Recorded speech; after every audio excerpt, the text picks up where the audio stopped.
السلام عليكم ورحمة الله وبركاته. أعوذ بالله من الشيطان الرجيم. بسم الله الرحمن الرحيم. الحمد لله الذي كان موجودا قبل حدوث الأشياء ويبقى بعد فناء الأشياء، تفرد بالأولية والقدم، ووسمع كل شيء ما عداه بالفناء والعدم، كما قال عز شانه: كل شيء هالك إلا وجهه وكل نفس ذائقة الموت، وقال: كل من عليها فان ويبقى وجه ربك ذو الجلال والإكرام. سبحانه لا يخفى عليه اختلاف الأحياء ولا يصد عنه معاصي عبادة الخلوات. سبحان الله الذي منه خلقة العباد وإليه المعاد. ومن يعمل مثقال ذرة خير يره ومن يعمل مثقال ذرة شر يره. نشهد أن لا إله إلا هو الملك الذي لا ينازع في ملكه ولا يزاد في حكمه، يعذب من يشاء بما يشاء وكيف يشاء، ويرحم من يشاء بما يشاء وكيف يشاء. تعذيبه المسيء عدل وعفوه تفضل. ثم الصلاة والسلام على أشرف الأنبياء والمرسلين وآله الطيبين الطاهرين المعصومين المظلومين الغر الميامين، ولعنة الدائمة الباقية والأعداء أجمعين. أما بعد، يا عباد الله، أوصيكم ونفسي بتقوى الله. نماز گزار عزیز، خطبہ اول کی ابتدا میں سب سے پہلے اپنے نفس کو اور اس کے بعد تمام مومنین کو تقوی الہی، دینداری اور پرہیزگاری کی دعوت دیتا ہوں، اس کے ذریعے سے انسان اس دنیا میں اور اس دنیا کے بعد آخرت میں کامیاب اور کامران ہو سکتا ہے۔ إن أحسن الحديث وأبلغ الموعظة الحسنة كتاب الله العزيز. بسم الله الرحمن الرحيم. والعصر إن الإنسان لفي خسر إلا الذين آمنوا وعملوا الصالحات وتواصوا بالحق وتواصوا بالصبر.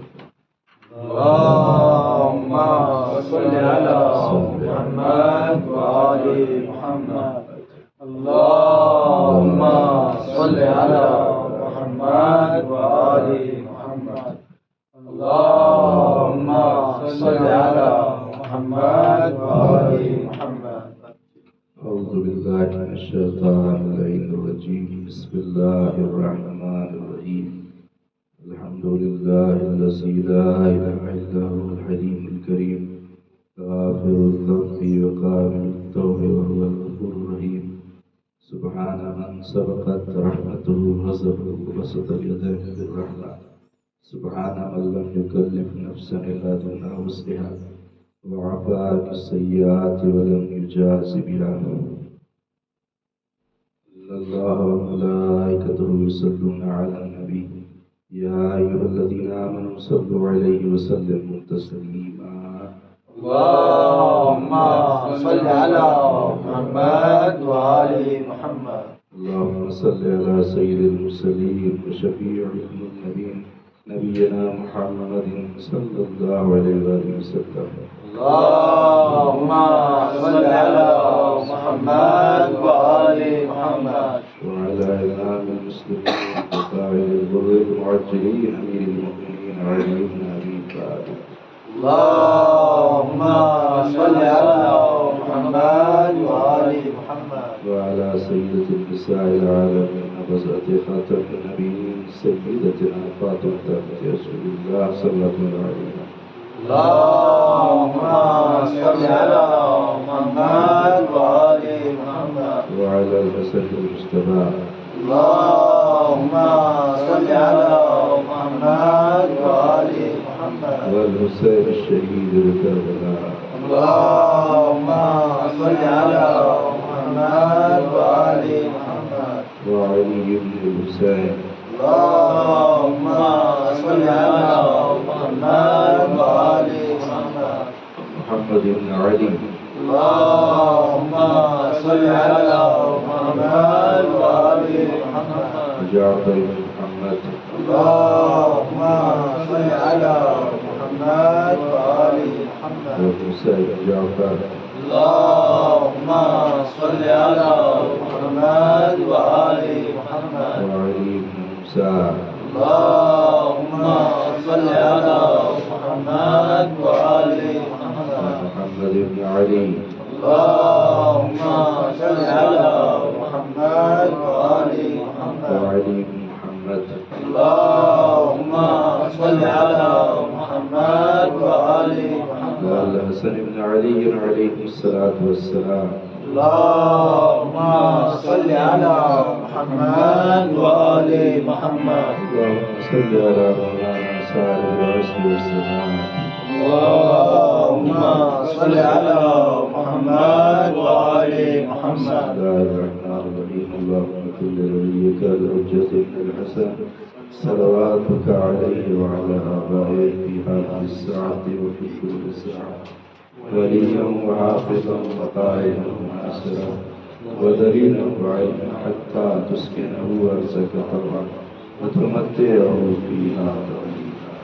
اللهم صل على محمد وآل محمد. أما بعد يا عباد الله أوصيكم بنفسي بتقوى الله. قال الله تعالى في القرآن الكريم: وهو أصدق القائلين وقوله الحق والصدق. أعوذ بالله من الشيطان الرجيم. بسم الله الرحمن الرحيم. ألم أعهد إليكم يا بني آدم أن لا تعبدوا الشيطان إنه لكم عدو مبين. نماز گزاران عزیز، سب سے پہلے اپنے نفس کو اور اس کے بعد آپ تمام تقوی الہی، دینداری اور پرہیزگاری کی دعوت دیتا ہے.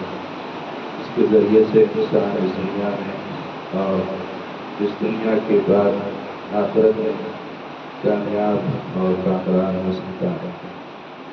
ہماری جو گفتگو ہے وہ جاری و ساری ہے اس آئے کریمہ کے ذیل میں جو سورہ مبارکہ یاسین کی آیت نمبر 67. اس میں خلاق کائنات کا ارشاد ہو رہا ہے کہ الم اعہد الیکم یا بنی آدم اللہ تعبدوا الشیطان انہ لکم عدو مبین. اے آدم کی اولادوں، کیا تم سے یہ وعدہ نہیں لیا گیا کہ تم شیطان کی پیروی نہیں کرو گے، اس لیے کہ شیطان تمہارا کھلا دشمن ہے. اور بگیسٹ انیمی از ابلیس، شیطان اینڈ عزازیل. اس کا نام عزازیل ہے، ابلیس ہے، کہ جو اس زمین کے اوپر ہمارا سب سے بڑا دشمن ہے اکارڈنگ ٹو آور ہولی بک قرآن مجید. تو سب سے بڑا دشمن اللہ نے تمام انسانوں کا شیطان کو بتایا ہے. شیطان تمہارا کھلا ہوا دشمن ہے، اور جب سے نکالا گیا ہے شیطان کو عرش سے، اس وقت سے لے کر آج تک دشمنی آدم کے ساتھ تھی، نکال رہا ہے آدمیوں کے ساتھ. باپ سے دشمنی تھی، نبھا رہا ہے وہ بیٹوں کے ساتھ دشمنی، اور کٹر دشمن بن کر تمام انسانوں کا کھڑا ہے اور کہہ بھی چکا ہے لَأَقْعُدَنَّ إِلَىٰ صِرَاطِكَ الْمُسْتَقِيمِ. پروردگار تمہیں نکال رہا ہے، میں صراط مستقیم پر بیٹھ جاؤں گا اور سب کو بہکاؤں گا. اور آج تک شیطان بہکا رہا ہے سب کو. تو قرآن مجید نے شیطان کو انیمی کہا ہے، دشمن کہا ہے، شترو کہا ہے. اور اگر دنیا میں ہم کو یہ پتہ چل جاتا ہے کہ کوئی آدمی ہے جو میرے گراہکوں کو لے رہا ہے، جو میرے گراہکوں کو بہکا رہا ہے، میرا دشمن ہو گیا، تو ہم کیا کرتے ہیں؟ ہم اس سے دشمنی کرتے ہیں نا، کہ ہاں یہ آدمی میرا دشمن ہے تو اب ہم اس کے ساتھ دشمنی کریں گے، اس کے ساتھ دوستی نہیں کریں گے. لیکن ہم شیطان کے ساتھ کیا کرتے ہیں؟ جب اللہ نے کہا شیطان تمہارا سب سے بڑا دشمن ہے، ہم شیطان کو دشمن نہیں سمجھتے. اسے اللہ قرآن میں دوسری مقام پر کہتا ہے ان الشیطان لکم عدو فاتخذوه عدوا. بے شک شیطان تمہارا دشمن છે તો તમે શૈતાનને દુશ્મન સમજો અને દુશ્મન જાણો. પણ અમે શૈતાનને દુશ્મન નથી વિચારતા, અમે શૈતાનને મોનમી ગણીએ છીએ કે શૈતાન તો અમારા દોસ્ત છે.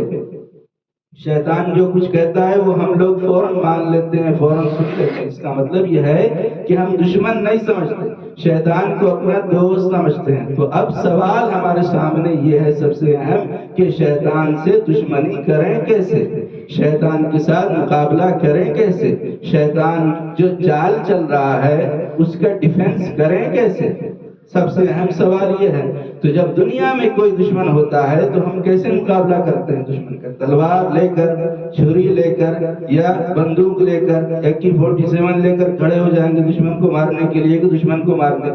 تو کیا شیطان کو کیسے ماریں؟ تیر تلوار سے مار سکتے ہیں؟ شیطان تلوار سے نہیں مرنے والا۔ شیطان کو گولی مار سکتے ہیں؟ نہیں، وہ گولی سے نہیں، آگ سے بنا ہوا ہے، تو مرے گا کیسے تیر و تلوار سے؟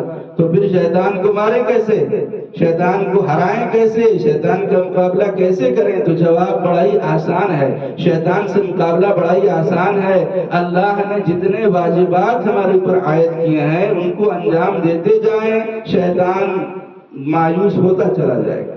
اللہ نے نماز، روزہ، حج، زکوٰۃ، ان ساری چیزوں کو جو واجب کیا ہے اس کو ہم انجام دیتے رہیں تو خود بخود شیطان رونے لگے گا، شیطان مایوس ہو جائے گا اور شیطان ہار جائے گا اور شیطان اپنے مقصد میں ناکام ہو جائے گا، وہ کامیاب نہیں ہو سکے گا اگر ہم دین پر عمل کرتے جائیں۔ روایتوں میں ملتا ہے کہ 9 کام ایسے ہیں کہ جب انسان ان 9 کاموں کو کرتا ہے تو شیطان مایوس ہو جاتا ہے، شیطان رونے لگتا ہے، شیطان چلانے لگتا ہے، شیطان واویلا کرنے لگتا ہے۔ تو آئیے آج ہم ان 9 کاموں کے اوپر عمل کرنے کا عہد کر لیں کہ اب ہم شیطان کو رلائیں گے، شیطان کو ناکام کر دیں گے، شیطان کو مایوس کر دیں گے ان 9 کاموں کو کر کے۔ ان میں سب سے پہلا کام کیا ہے؟ سب سے پہلا کام یہ ملتا ہے کہ جب اللہ نے حضرت آدم علیہ السلام کو جنت سے نکالا اور وہ اس زمین کے اوپر آئے تو بہت سالوں تک روتے رہے، گریہ کرتے رہے، توبہ کرتے رہے، پھر اللہ نے ان کی توبہ کو قبول کر لیا۔ جب اللہ نے توبہ کو قبول کیا تو شیطان مایوس ہو گیا اور وہ رونے لگا کہ اللہ نے آدم کی توبہ کو کیوں قبول کر لیا۔ اسی لیے جب اللہ کا بندہ توبہ کرتا ہے تو شیطان مایوس ہو جاتا ہے، شیطان چلانے لگتا ہے کہ اس نے توبہ کر لیا، گناہ میں شیطان نے ڈالا لیکن انسان نے توبہ کر لیا۔ اسی لیے جب آیت توبہ نازل ہوئی کہ ان اللہ یحب التوابین، بے شک اللہ توبہ کرنے والوں سے محبت کرتا ہے۔ 8 آیتیں ہیں قرآن میں جن کی اللہ نے کہا کہ ان لوگوں سے اللہ محبت کرتا ہے۔ ان اللہ یحب المتطہرین، پاک لوگوں سے اللہ محبت کرتا ہے۔ ان اللہ یحب المتوکلین، اللہ توکل کرنے والوں سے محبت کرتا ہے۔ تو اسی طرح سے اللہ توبہ کرنے والوں سے محبت کرتا ہے۔ جب آیت نازل ہوئی تو شیطان مایوس ہو گیا کہ اللہ کہہ رہا ہے کہ بندہ توبہ کرے گا تو معاف کر دوں گا، تو اس نے اپنے سارے ساتھیوں کو شیطان نے جمع کیا اور جمع کر کے کہا کہ دیکھو اب آیت توبہ اللہ نے نازل کر دی کہ اگر کوئی بندہ گناہ کر کے توبہ کرے گا تو معاف کر دیا جائے گا، تو اب ہم کیا کریں؟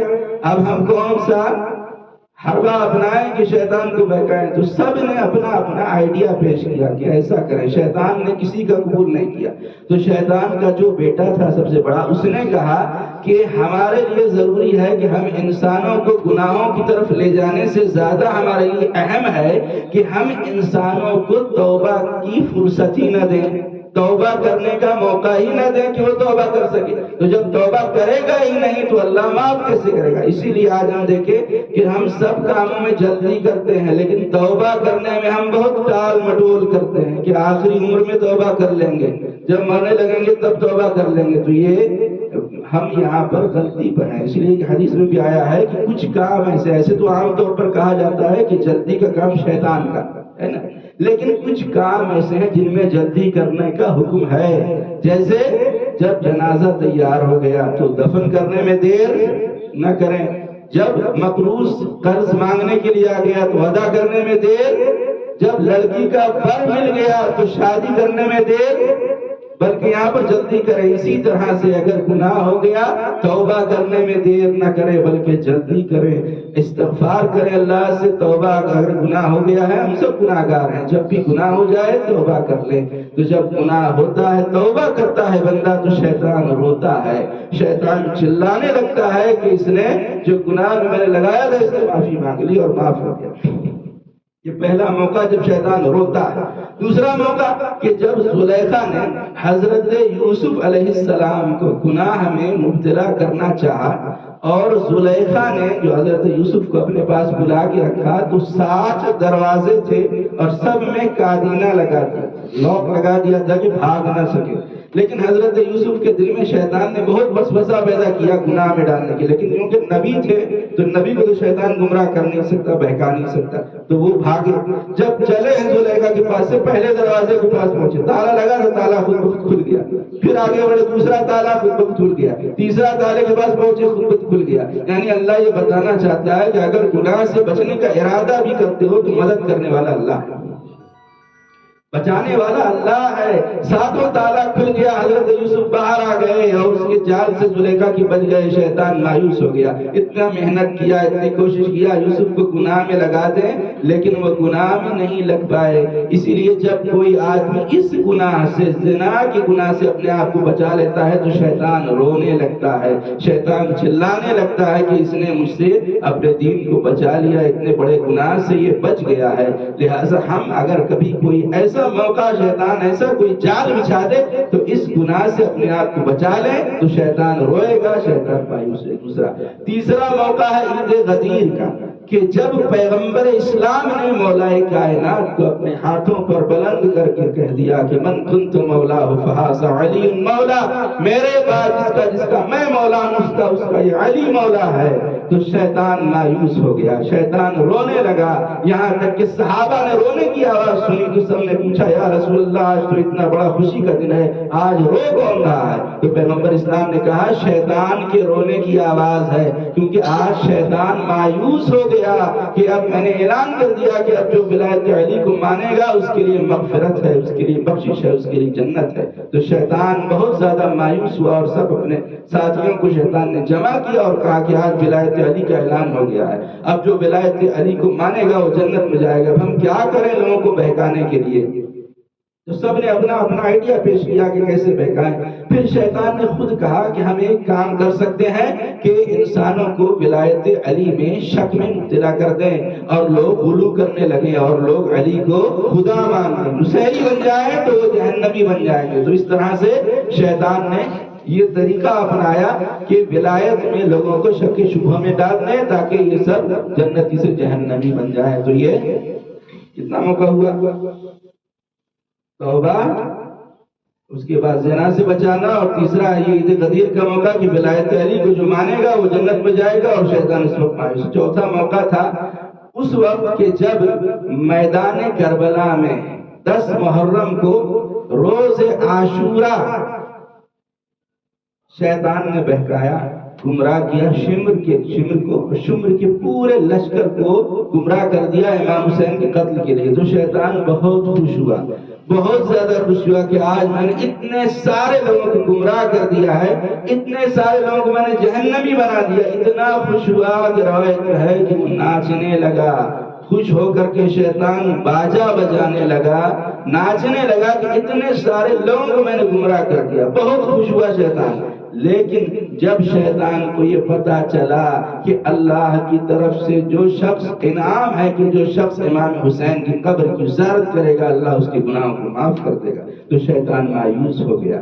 اب کیا کریں؟ شیطان اپنے ذہن پر ہاتھ مار کے واویلا کرنے لگا. اب کیا ہوگا؟ میں نے تو سوچا تھا کہ لوگوں کو گمراہ کر دوں گا اتنے سارے لوگوں کو, لیکن اب جو بھی زیارت قبر حسین کرے گا اللہ اس کو معاف کر دے گا, اس کی مغفرت ہو جائے گی. لہٰذا ایسے موقع پر شیطان مایوس ہو گیا اور شیطان رونے لگا اور شیطان چلانے لگا. چوتھا موقع.